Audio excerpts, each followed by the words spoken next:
Нашите момчета през целия матч, във всички линии и зони на терена. Това, което искахме да постигнем, почти го бяхме постигнали през първата част.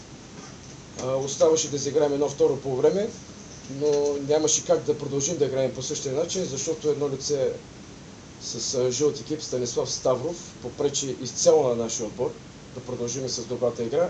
Разбира се, ние направихме и доста пропуски, той не е виновен за това, но само за това.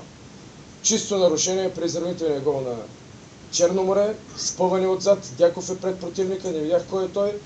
След това, в тази игра футболната има правила. Не може при засада главен съдия да ти каже: играй. Вратаря Илко Пиргов хваща топката, вкара я в игра, в краката на Мартин Камбуров и той да каже: не, засада, и да върнеш нарушение, де факто, да изпълниш засада.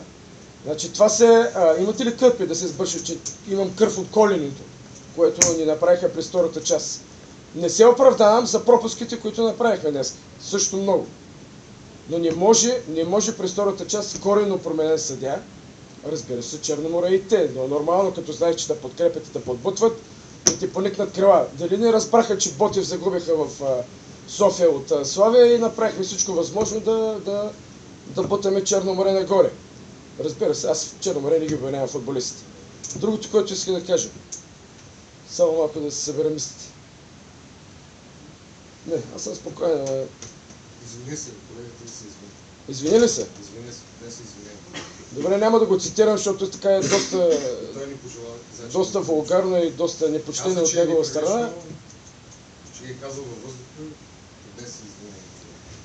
Добре, ще ме поднесе извиненията, може ли да ги приемем? Преминем към въпросите. Да, добре, благодаря ви. Заповядайте за въпросите. Ако имате. Ако всичко е изчерпано, Мисля ли вече за теб? И още се. Нека да приспим тази вечер, че днеска доста нерви така посъбрахме.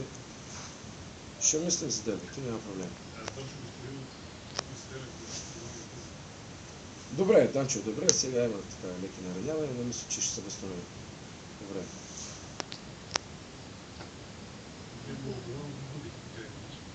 Да, разбрах, че накрая имало някакви проблеми пак с въпросното лице и му показвам червен картон.